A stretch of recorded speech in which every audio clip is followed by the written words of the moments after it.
Hello, my fellow citizens of the 7th universe. My name is Peoplezz, if you wish me Pacific, and sorry if my voice kind of sounds like a little poopy right now. It's because yesterday I went to New York Comic Con, and as well yesterday, one of the main things that I went there for was to check out the new Xenoverse 2 demo that was released there. Now, I got to play it a few times. I didn't get to play it too much because of the fact that, it was day one, and there were thousands of people there wanting to do the same thing I was doing, so I only got like a few turns on the game, but it was really fun playing it. I mean, just looking at the game and being able to play it like when the game is running at 60 FPS, really smooth on the PS4, it's just, oh, it's absolutely gorgeous. It's so great to see when the game is not hindered by the previous consoles, because they had to tone the graphics down to 30 FPS to deal with Xbox 360 and PS3, but now this year, since they're not doing that, it's bumped up to 60 FPS and it looks beautiful. All the colors look absolutely amazing, all like the flashy effects, the combos on each character, they did a really freaking good job this time. Just like in Xenoverse 1, when you were playing with the certain characters, even though they had like the same button combinations as each character, the way that the characters looked, doing their animation, each of them was pretty much different. For this game as well, each of them are different, and like I got to try out Janemba, the Super Saiyan Gogeta, each of them were just, oh, it was just so beautiful playing with them. It was so amazing, and there were still a few things that I want to change on Xenoverse. It's nothing like too much, and I feel as though when the game actually comes out that these changes will be fixed. But one thing that I wanted to address, a couple things I wanted to address was actually for the custom created characters. Now, we got to try out some of them. We didn't get to try out the humans, which was a little weird. The human players, for some reason, they didn't have a custom created character preset for them, so you couldn't play as it. But you could play as the Saiyan, like a female Saiyan, an Arcosian, or Frieza race, and the new Namekian. Well, not new Namekian. Oh yeah, as well, there was no Majin on that. It was just 3. You couldn't try out anything.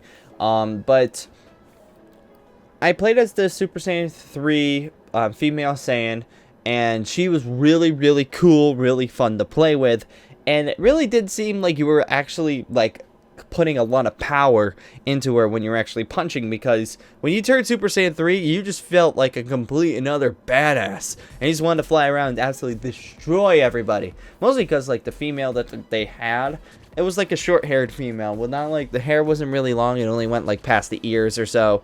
And then when you go Super Saiyan, the hair goes like all the way down to her knees, and you just look like a goddess. And it just, new God of Destruction right there. Boom, everyone's now dead. It was really fun playing with her, and it was really cool getting to see how that played out, and how that you need to be max. You need to have max key in your hotbar before you can actually access Super Saiyan 3. So you need to like strategically stay back, get your key, figure out what you're doing in order to use it. You need to do a strategy to get it, and once you got it, your opponent was done.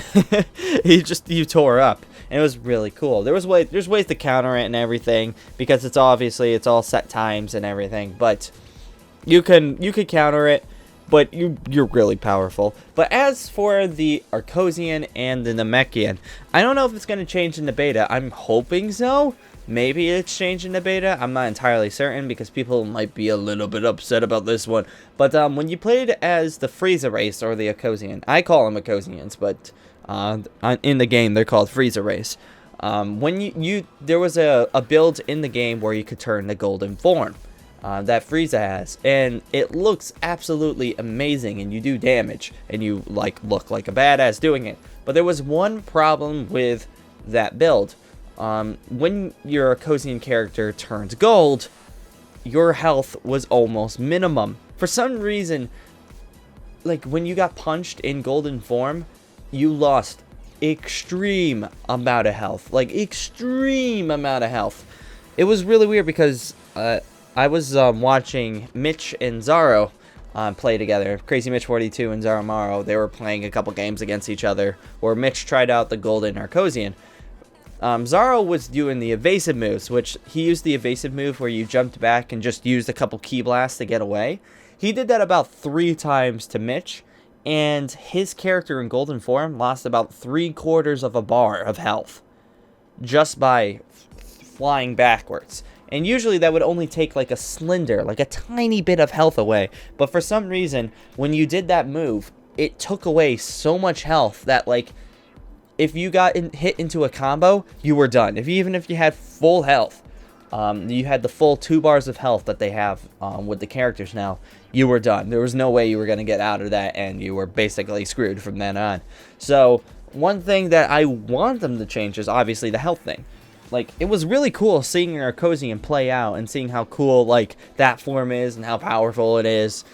But you just couldn't get punched. If you got punched, you were done.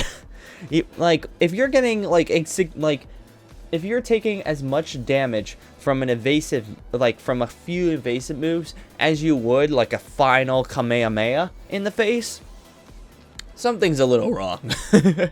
So, like, one little tiny key blast is all of a sudden doing a blast that can destroy planets. Yeah, and you're taking that much damage. Makes sense. But I know for a fact that their Bombdie's gonna fix that. That's not something that I'm, like, worried about. That's like a game-changing thing. They're gonna fix it. But there's, like, one thing that I wanted to address for people who were kind of who were gonna play Arcosian and they're wondering what the heck's going on. Yeah, I don't know why that build is like that, but I hope they fix that.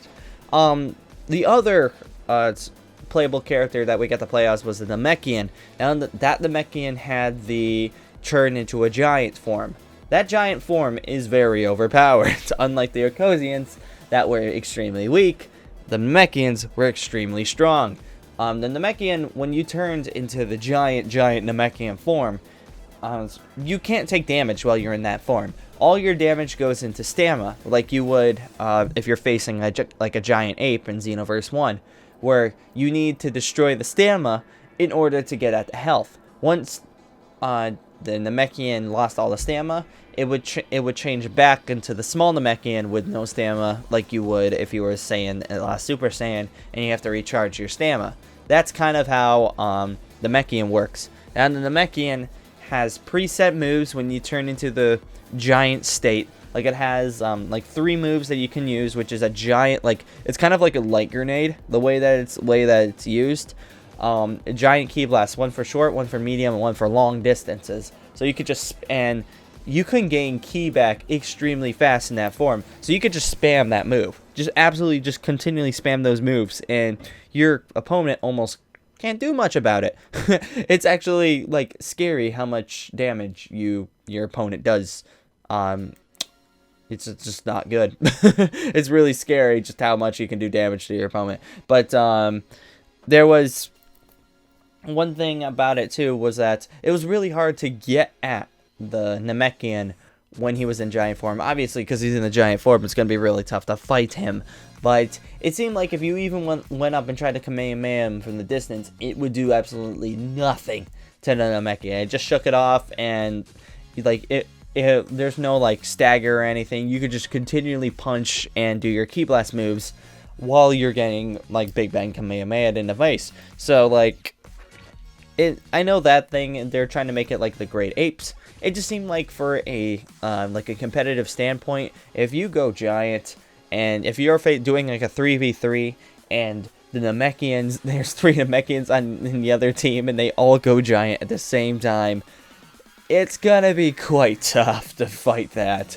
Like, I'm just thinking about like a competitive standpoint. If you're doing like the competitive side, and you're facing a team full of Namekians, they go giant. How are you going to stop that? That's going to be extremely, extremely strong. And just like the Saiyans, you need full ki in order to become the giant. In the build that they had, the Namekian had only like 4 or 5 bars of ki. So it was really easy to get the ki back and immediately go straight back to giant form. Like in the 3-minute battle that we had, it was Zaro and Mitch fighting each other again, where Mitch was Gogeta and Zaro was the Namekian. He turned the Namekian like giant about 3 times in like 2 minutes, and it was absolutely banana crazy. So yeah, I mean, there were a couple things that I'm just like, it's a little tough. Maybe it's just because I'm bad at the game. I've always said I'm bad at the game. These types of games, when they're like fighting games, I'm always bad at them. There's like no chance of me ever being good at them. I just love playing it, and like, you guys like watching me suffer sometimes when I'm doing these missions. So I absolutely love playing the game. It's just that when it comes to competitive, it's tough. Like, I don't know if I will actually be able to compete competitively in this game, just because I've never been able to fight competitively in fighting games. I will stick with my first-person shooters, thank you, when it goes to competitive. But yeah, the game's really, really fun on that note. It's extremely fun. It looks so pretty, and the maps that you had, it looks so nice, and I'm looking forward to the beta that's coming out tomorrow. Oh, and one thing on top of this too, I'm gonna say around 7 o'clock p.m. around that time, I have 2 codes to give out for Xenoverse 2 beta. I got a couple codes from Bandai Namco, and I'm gonna be sending you guys some codes on my Twitter. So go follow me. It's the same thing as my YouTube, the owTreyalP. Follow me on @owTreyalP, and I'm going to be posting the codes. It's first come, first serve. So if you want to make sure that you get the code and you get like the messages, make sure you follow me. Make sure you get like the notifications that I'm tweeting, and hopefully you guys get that. And if you do, show me a picture, then we can fight each other. I'm going to be trying my best to record as much as I can of the beta. I'm going to be very, very busy when this beta comes out. I'm actually going to be like flying over to Bandai Namco during the time of the beta to go check out other games. But hopefully I'll be able to play a lot with you guys. I'm going to try to see if I can stream with Zoro on Saturday and see how that goes. So yeah, so let's say thank you guys for joining me once again, and I will be seeing you later.